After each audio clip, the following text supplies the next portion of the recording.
noite.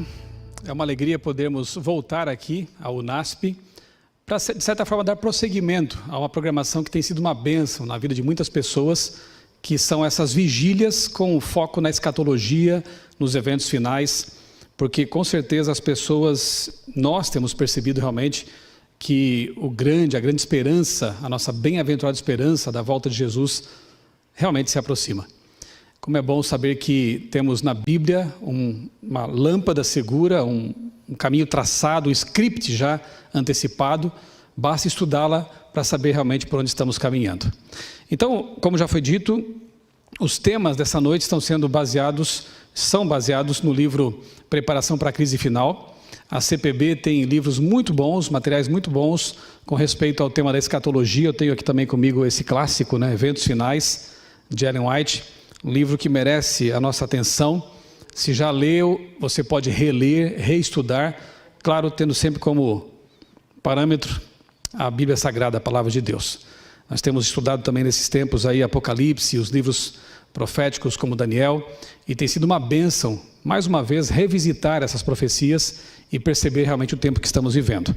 Mas o tema que me coube nessa noite é justamente a questão do alto clamor, da mensagem que tem que ser proclamada com poder pela Igreja de Deus nesse tempo. Eu convido você a abrir sua Bíblia comigo em Apocalipse capítulo 14, versos 1 a 13. O alto clamor, resumidamente, nada mais é do que a dotação, a capacitação do alto, para que nós possamos realmente pregar com poder aquilo que tem que ser pregado. Algumas pessoas talvez fiquem preocupadas com o tamanho da obra e a pequenez do obreiro, do mensageiro. E de fato, se nós pensarmos humanamente falando, nós somos tão poucos para um mundo tão grande, não é verdade? Mas pense também por um instante no desafio enfrentado pelos discípulos lá no primeiro século da era cristã. Era um punhado de homens e mulheres simples, pessoas humildes. Eles não tinham TV Novo Tempo, não tinham casa publicadora, não tinham internet, recursos dos quais dispomos hoje, que são uma bênção. E, no entanto, capacitados pelo Espírito Santo, pela chuva temporã, eles abalaram o mundo. Eles levaram a mensagem da salvação, da ressurreição de Cristo aos confins da terra. Pense no apóstolo Paulo, sem recursos, como nós temos hoje. Até onde ele foi, o quanto ele fez. Portanto, a questão não é tanto a capacitação material, isso nós temos, graças a Deus. A questão é de clamar pelo poder do Espírito Santo, agora receber a chuva serôdia, e junto com esses instrumentos que Deus deu de presente à igreja, aí sim, mais uma vez, abalarmos o mundo com uma mensagem poderosa. Então, o alto clamor é esse. Nós tivemos na história o clamor da meia-noite, que foi inaugurado lá nos anos 1800 e alguma coisa, 1844 para frente. Nós temos ali um povo pequeno de novo, humilde, simples, mas que dotados desse poder, que naquele tempo foi então chamado de clamor da meia-noite, também conseguiram alcançar grandes resultados evangelísticos. E agora nós temos que realizar o alto clamor. E pedimos insistentemente que o Espírito Santo nos batize, nos unja para cumprir essa missão, proclamar a última mensagem de advertência. Mas eu te pergunto, você conhece essa mensagem? Você sabe que advertência é essa que tem que ser dada ao mundo? Na última vigília, você pode conferir os sermões que foram apresentados no canal aqui do NASP, de Engenheiro Coelho. Estão lá os sermões. Pastor Vinícius, se eu não me engano, ele apresentou aqui alguma coisa sobre o alto clamor. E eu quero nessa noite dar prosseguimento então e mostrar a vocês que mensagem é essa que tem que ser dada num tipo de redundância até. Porque veja, clamor já é uma coisa alta, é um grito, é uma proclamação enfática. E você coloca um alto ali, parece uma redundância, mas na verdade a ideia é que tem que ser uma coisa dada a plenos pulmões. Tem que ser uma mensagem insistentemente pregada pela Igreja de Deus. Então é muito importante conhecer que mensagem é essa, para que nós possamos dar, como se diz, o sonido certo à trombeta. A mensagem correta a ser anunciada. Vamos lá então na Bíblia para saber que mensagem é essa. Apocalipse 14, 1 a 13. Olhei e eis o Cordeiro em pé sobre o monte Sião, e com ele 144.000, tendo na fronte escrito o seu nome e o nome do seu pai. Ouvi uma voz do céu, como voz de muitas águas, como voz de grande trovão. Também a voz que ouvi era como que de arpistas, quando tangem a sua harpa. Entoavam um novo cântico diante do trono, diante dos 4 seres viventes e dos anciãos. E ninguém pôde aprender o cântico, senão os 144.000, que foram comprados da terra. São estes os que não se macularam com mulheres, porque são castos. Mulheres, você sabe que representam na Bíblia igrejas. Portanto, aqui são pessoas que não se deixaram levar por doutrinas erradas, por heresias, por mensagens, ideologias antibíblicas. Muito bem, se mantiveram fiéis ao Cordeiro, por isso eles são castos. São eles os seguidores do Cordeiro por onde quer que ele vá. São os que foram redimidos dentre os homens, primícias para Deus e para o Cordeiro. E não se achou mentira na sua boca, eles não têm mácula. Eles foram limpos pelo sangue do Cordeiro. Agora, João faz um flashback, e esse é um aspecto interessante do Apocalipse, porque, diferentemente do que alguns pensam, não é um livro linear, como se ele seguisse capítulo 1, 2, 3, aliás, capítulos e versículos foram uma invenção posterior, você sabe disso, né? Muito útil, mas às vezes acaba atrapalhando um pouco, porque ela pode quebrar certas sequências que foram pensadas pelo autor inspirado, mas que não correspondem talvez à divisão de capítulos e versículos. Aqui, por exemplo, a gente vê um caso interessante de um flashback, porque ele estava agora, você percebeu, descrevendo esse povo especial que está redimido, já no céu, os 144.000, que seguem o Cordeiro por onde quer que ele vá. Agora no verso 4, melhor dizendo, verso 6 para frente, ele volta para a terra e começa a descrever a mensagem que esse povo redimido deu ao mundo. Então note, é importante conhecer essas peculiaridades do Apocalipse para que a gente possa compreender melhor sua mensagem. Ele tem blocos temáticos chamados de estrutura quiástica e também tem essas idas e vindas. É como alguns filmes que existem por aí, em que você assiste e de repente aparece ali a inscrição 6 meses antes, 4 anos depois. Assim também é o Apocalipse. Tem essas questões aí de quebra na linha temporal. Aqui acontece isso, quer ver? Vi outro anjo voando pelo meio do céu, tendo um evangelho eterno para pregar aos que habitam sobre a terra. Então ele volta para o contexto de pregação. Sai de uma cena futura no céu e volta para o passado, numa cena aqui que envolve pregação. A gente sabe que anjo aqui representa um mensageiro, né? Tem uma mensagem. Essa mensagem é um evangelho que não muda, é o mesmo, sempre, é o evangelho eterno. Então esse evangelho eterno, que é proclamado em alta voz para o mundo, com esse alto clamor a todas as nações, é composto de 3 partes. É uma mensagem dividida em 3 partes, 3 blocos aqui bastante distintos. Veja, temei a Deus e dai-lhe glória, verso 7. E, pois é chegada a hora do seu juízo, e adorai aquele que fez o céu, a terra, o mar e as fontes das águas. Essa é a primeira parte da última mensagem que aquele povo no céu deu para o mundo, levou ao mundo. Verso 9, aqui vemos então a segunda mensagem.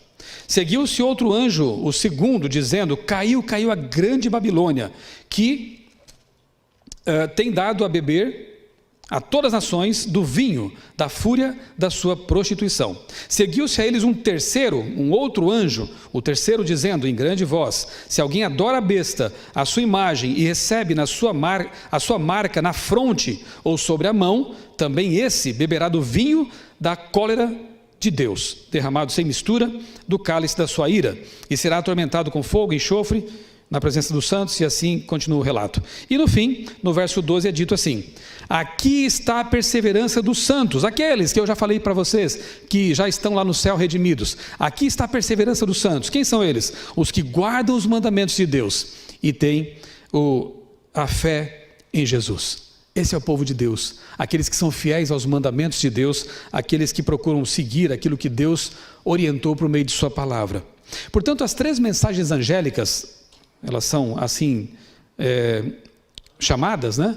Elas incluem um anúncio e uma denúncia. O anúncio de que há um Deus todo-poderoso, o Criador dos céus e da terra, uma mensagem criacionista. Um anúncio de que há um dia na semana que celebra essa criação em 6 dias literais de 24 horas, porque a linguagem usada aqui no verso 7, é exatamente a mesma que encontramos lá em Êxodo capítulo 20, versos 8 a 11. Então, João usa a mesma fraseologia para apontar para o mandamento do sábado, que na verdade é o memorial da criação. É uma mensagem que aponta para o fato de que há um juízo se processando. Que sim, Deus, Ele por meio da graça em Cristo nos salva, Deus é amor, mas Deus também está processando um juízo que vai colocar as coisas às claras e porá fim ao grande conflito entre o bem e o mal. E em seguida há a denúncia de que há um sistema religioso espúrio, levando as pessoas para um paganismo contrário às leis de Deus, e esse sistema vai ruir, vai ser destruído. E nesse momento você precisa tomar uma decisão. Você precisa decidir se quer seguir o cordeiro ou a besta de Apocalipse 13. É uma mensagem dura, é uma mensagem importante, mas tem que ser dada ao mundo. As pessoas têm o direito de saber o que está acontecendo e vai acontecer. Como eu e você talvez também tenha tido a oportunidade de saber o que é a verdade absoluta da palavra de Deus. Vamos analisar alguns detalhes agora aqui das 3 mensagens angélicas, e eu começo lendo um texto muito importante em Testemunhos Seletos, volume 3, página 288. Em sentido especial, foram os adventistas do 7º dia postos no mundo como vigias e portadores de luz. A eles foi confiada a última mensagem de advertência a um mundo a perecer. Sobre eles incide grande, maravilhosa luz da palavra de Deus. Confiou-se-lhes uma obra da mais importante e solene importância, a proclamação da primeira, segunda e terceira mensagens angélicas. Acabei de ler com vocês. Nenhuma obra há de tão grande importância. Não devem eles permitir que nenhuma outra coisa lhes absorva a atenção. Qual é a obra mais importante que a Igreja de Deus, que os remanescentes da profecia apocalíptica deve dar ao mundo? É a mensagem dos 3 anjos. Claro que nós temos outras frentes de trabalho, temos mutirão de Natal, temos vida por vidas, temos uma série de coisas que também refletem o Evangelho, mas todas elas são assim acessórios para a mensagem central, ou o trabalho central mais importante e mais relevante da igreja, que é a proclamação das 3 mensagens angélicas, nesse chamado autoclamor. Mas, vamos ver ali. Nós podemos então, quem sabe, agrupar em 4 categorias essa mensagem chamada de 3 mensagens angélicas. Nós temos ali a justificação pela fé, nós temos os 10 mandamentos, o santuário e a reforma de saúde. Olha que interessante. E Mensagens Escolhidas, volume 2 diz: estas mensagens devemos dar ao mundo, em publicações, em discursos, mostrando em termos de história profética as coisas que aconteceram e as que hão de acontecer. Estudamos a semana passada a lição da Escola Sabatina, que mais uma vez apresenta o princípio historicista de interpretação profética. E aqui Ellen White reforça isso, como sempre faz em seus livros. Aquilo que aconteceu, está acontecendo e há de acontecer. Nós temos que dar ao mundo essa mensagem. Vamos então a cada ponto desses, aqui rapidamente analisar essas questões. Primeiro ponto, justificação pela fé. Vários me escreveram, diz Ellen White, indagando se a mensagem da justificação pela fé é a mensagem do terceiro anjo. E eu tenho respondido, é a mensagem do terceiro anjo. Ou seja, o âmago dessas 3 mensagens é justificação pela fé. E se eu fosse espremer um pouquinho mais essa frase, ou essa expressão, justificação pela fé, nós obteríamos uma palavra: dependência de Deus. E você percebe que no grande conflito, essa é a questão central. De quem dependemos?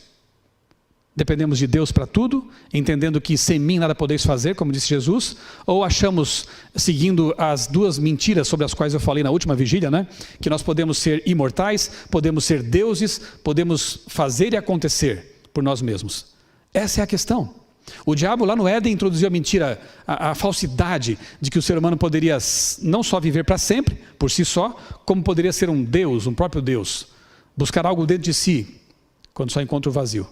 E Deus propõe: sem mim nada podeis fazer, mas você pode tudo naquele que o fortalece. Se você estender as mãos, a minha mão já está estendida para você. Eu te salvo, eu te justifico, eu te torno justo, e um dia você poderá estar em pé no mar de vidro com vestes brancas, que significa a justiça de Cristo, que cobriu nossa indignidade. O que você prefere?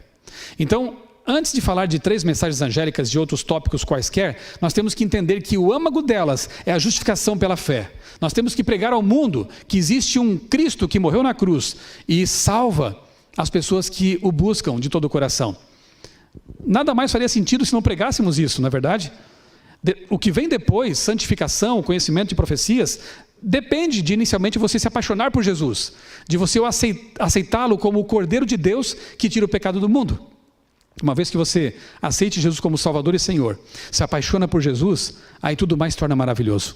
Estudar sobre a volta de Jesus se torna maravilhoso. E estudar sobre profecia se torna maravilhoso, porque as profecias não são mais agora o elemento mais importante. Elas são importantes na medida em que nos mostram que aquele a quem amamos se aproxima. Aí sim tudo fica especial, realmente cobra sentido. Se não começarmos por esse tópico, não faz sentido. Satanás conhece todas as profecias, não é verdade? Satanás sabe tudo de escatologia, mas ele não quer saber de Jesus. Esse conhecimento não salva se for dissociado de Jesus Cristo. Você percebe? Todo estudo bíblico tem que ser cristocêntrico, tem que nos levar para mais perto de Jesus. Segundo tópico aqui, dos 4 que a gente escolheu, os 10 mandamentos. Vida e Ensinos, páginas 86 e 87. Quando foram postos os fundamentos da terra, também foi posto o fundamento do sábado.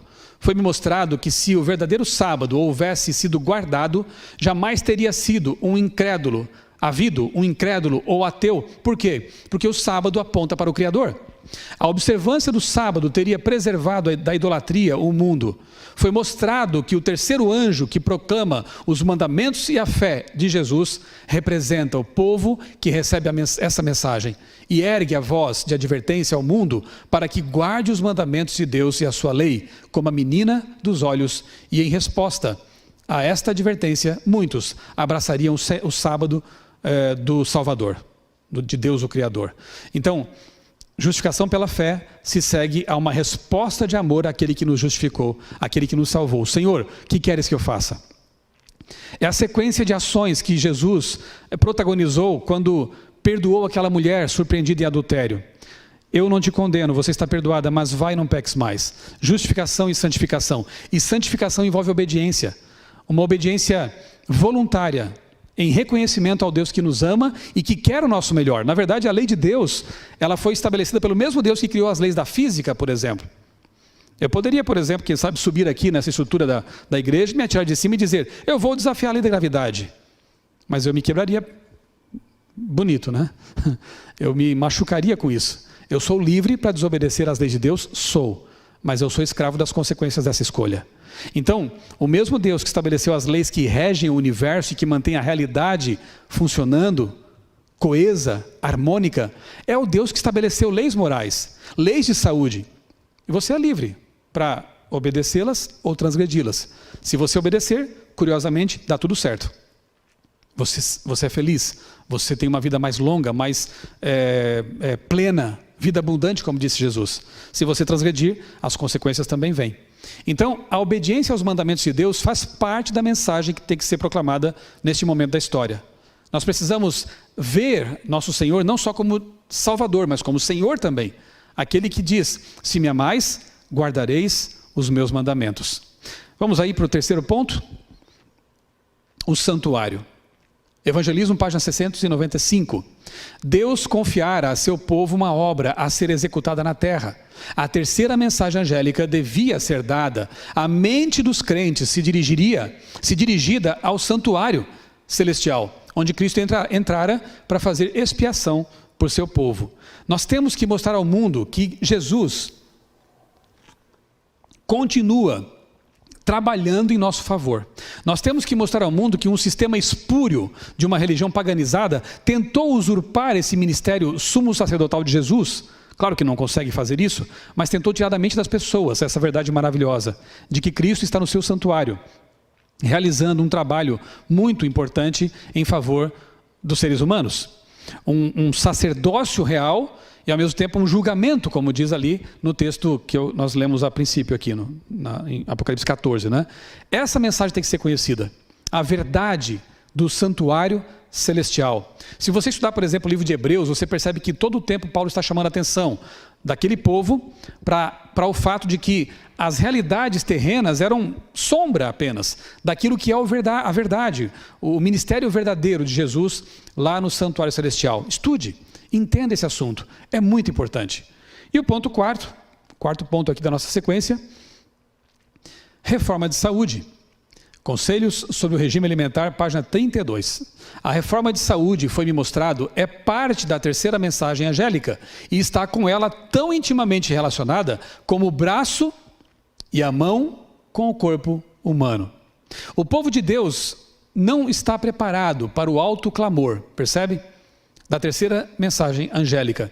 O lascivo apetite torna homens e mulheres escravos, obscurecendo-lhes o intelecto e diminuindo-lhes a sensibilidade moral, a tal ponto que as sagradas e elevadas verdades da palavra de Deus não são apreciadas. O braço direito não é o corpo, não é a cabeça, mas ele é importante. O braço abre portas.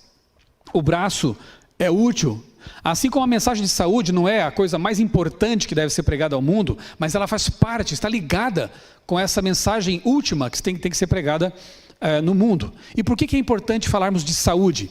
E agora eu falo como editor da revista Vida e Saúde, uma revista que tem 80 anos de história já em nosso país, a mais antiga revista de divulgação de saúde e ciência em nosso país. Bem, é importante porque tudo aquilo que você faz com o corpo afeta a mente. E se afeta a mente, afeta a sua espiritualidade. Por quê? O cérebro é a nossa antena de conexão com o céu, com o alto, com Deus. Uma mente turvada por hábitos nocivos, quer seja por alimentação inadequada, por falta de exercício físico, por falta de uma série de desobediências a outras leis que são as leis de saúde, acaba afetando o cérebro. E assim, talvez as verdades preciosas da palavra de Deus acabam sendo passadas por alto, porque você não apreende, você não compreende, você não consegue entender. E há outro tipo de alimento também que afeta a nossa espiritualidade e a nossa compreensão das coisas. Alimentos midiáticos. O que você tem visto, assistido, ouvido, lido nesses tempos de pandemia e quarentena? É uma pausa tão importante para que nós percebamos realmente que Deus está às portas, que Ele está ali batendo, querendo entrar, como diz Apocalipse 3:20. Mas será que nossos ouvidos estão afinados? Será que nossa percepção espiritual está assim bem clara para entendermos o que Deus quer de nós, para ouvirmos a voz de Deus?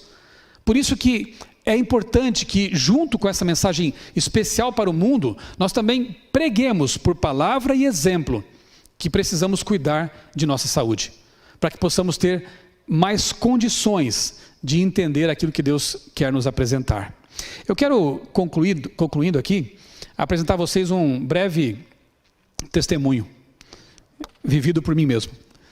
Eu, desde que me tornei adventista, isso lá nos anos 90, eu entendi que é importante que nós cuidemos da saúde, entendi que o cérebro é como se fosse um hardware, e os pensamentos e emoções são o software que rodam nele. Se esse hardware estiver mal cuidado, maltratado, o software também não vai rodar muito bem ali. E aí surgem pensamentos erráticos, emoções desequilibradas, uma série de coisas, né? Por isso é importante sim cuidar da saúde, para que você tenha uma saúde mental, emocional também ali em dia.